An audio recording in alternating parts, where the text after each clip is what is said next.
Hey,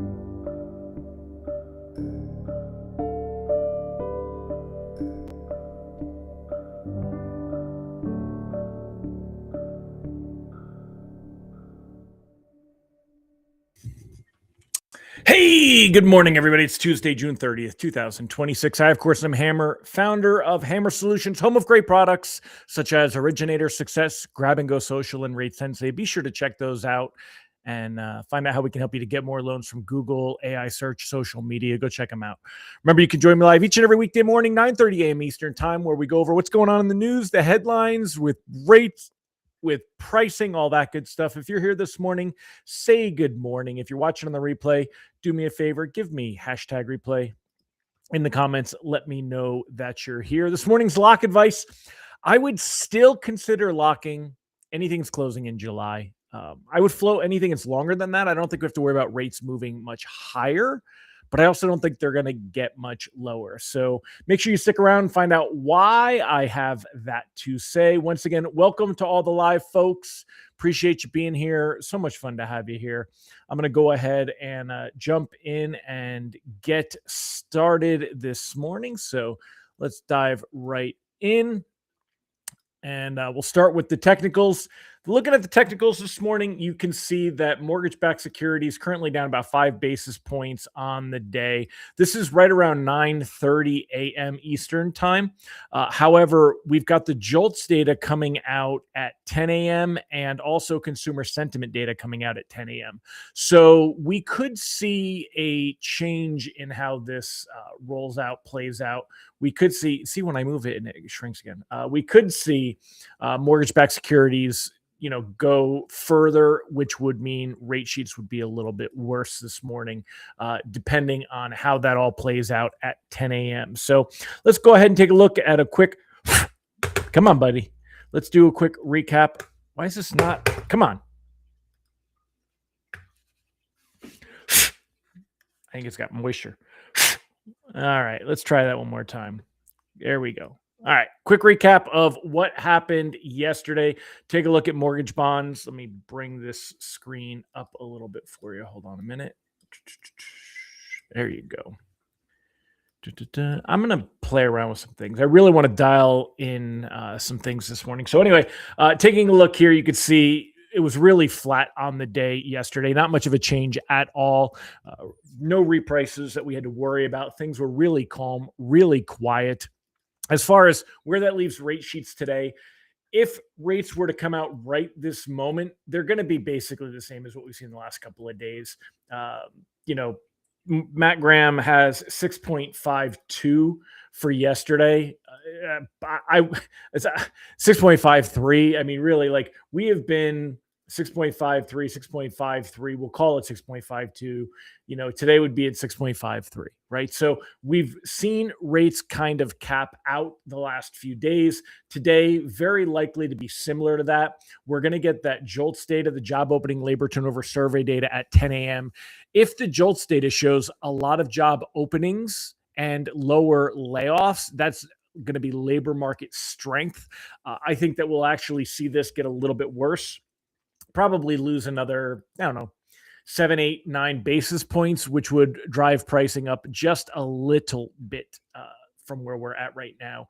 As far as that 10-year treasury yield, looking at that 4.39 cap, really, remember the yield, you want to see that yield go down. Down is better for the 10-year treasury yield. We saw it cap out at 4.37. Yesterday it was at 4.38. Right now it's at 4.39. Again, we're seeing signs with the technicals that bonds are capping out, rate sheets capping out. We have a lot of data going on today, tomorrow, Thursday, so we could see some changes to that, but we'll see where that comes. Reprice risk on the day is low. It's not likely that we have to worry too much about anything changing. Once we get that JOLTS data, again, the JOLTS data is going to come out at 10 a.m. and we're going to get some consumer sentiment data at 10 a.m. If the consumer sentiment data comes in showing consumers are out there spending money, we'll kind of see where all that goes as well. Again, my lock advice definitely remains to go ahead and lock most loans closing in July. I feel like we really have capped out. This is where rates are going to find a natural level. We want to be keeping an eye on the Fed futures and expectation for Fed rate hikes. if we see expectations and speculation of Fed rate hikes increase, right now, this is for July. This is the July data that we're looking at. Right now, it's about a 30% expectation. We could see a rate hike at the meeting at the end of July. September, it's even higher. We're only at a 35% chance of staying where we're at. That means we're at a 65% chance of being higher. Markets pricing in the chance of either 2 rate hikes by then or a half-point rate hike. I think this is a little too much. I don't think we really have to worry about that, but we definitely have a very high shot of seeing rate hikes. By the end of the year, markets have basically thrown in the towel. There's an 83% chance market speculating that we're going to see a rate hike by the end of the year. As we see this move, that's what's going to affect rates in the near term. What isn't really affecting rates is what's going on over in Iran. Now, I will tell you, this is a little bit worth watching. Iran ratchets up talk of controlling Hormuz before new talks. I don't want to get too far into the political rabbit hole, but I really do feel like Trump screwed this up. I really do. I feel like this was, I truly hope this was because there was a credible threat for the nuclear arms, because otherwise I feel like all this has done is we got rid of the old Allah. You've got a new Allah Khamenei. You got the son in there now. I feel like this is emboldened Iran. Of course, we could say that we've done a lot of damage there, but the regime that's there doesn't care about its country and its people. It's a religious zealot regime. And I feel like this could all bite us in the ass, and it has global implications. This has global implications. So, all of this, before we had the whole thing going on with Iran, mortgage rates were really in a position. It looked like we were going to go into a really, really solid spring market. Remember, at the end of February here, we were down below 6%. This is gone. This is not coming back. Oil prices are very near where they were. If we go ahead and take a look, oil prices set for a steep monthly drop. We know that. If we take a look and see where oil prices are at right now, look at oil, Brent crude, 73.35. It's a little bit higher than where it was yesterday at $72 basically. So it's up a little bit. But when you look at where this is, we'll do 6 months so we get the clear. Back in February 27th, where was oil pricing when rates were at their best? It was at 72.48. 72.48. So oil very much in that same area where it was before this whole thing. If we see something like this happen where Iran tries to control the Strait of Hormuz, it could push oil pricing up a little bit, but I think we would see it actually drop back down. But overall, this has just blown all of this away. Expectations that the Fed is going to have to hike rates. Trump was always bitching about Powell and not doing rate cuts. He got Kevin Warsh in there, which was supposed to be a puppet. There's no way Kevin Warsh is going to be able to convince anyone else at the Fed that they need to cut rates. And I don't think Kevin Warsh believes that they need to cut rates right now. So all of this, we'll see where this pans out. Right now, we're going into the second half of the year for July. It's very unlikely that we're going to see rates that are going to move much lower than kind of where we're at. I was hoping to see even the best levels that we saw back in April. That was in, say we'll call it 6 3/8, right? So it's about 3/8 higher than what we were in February, but we haven't gotten anywhere near that. It's just not touching that right now. 6.5 really looks to be that line in the sand, and it just does not look like we're going to see much improvement. Now, Thursday, we're going to get BLS jobs data. If that jobs data came in amazing, surprisingly weak, it could kind of give us a little bit of a boost, but more likely, if that jobs data comes in with any kind of strength, it's going to make it even less likely that we can see rates that can improve, because it just plays into the idea that the Fed can hike rates. So keep that in mind. Ron Siegel says, I'm a Trump supporter and his rhetoric doesn't match. How could they have been weeks away from getting a nuke at the end of February? And today the nuke dust is buried and cannot be retrieved. How can both be true? Either finish the job or get out and accept the loss. Yeah. And that's kind of what I think he is doing, is getting out and accepting the loss. So, but again, this is not, and Ron's a Trump supporter. I voted for Trump. I I liked what he did more in his first term. I'll put it that way.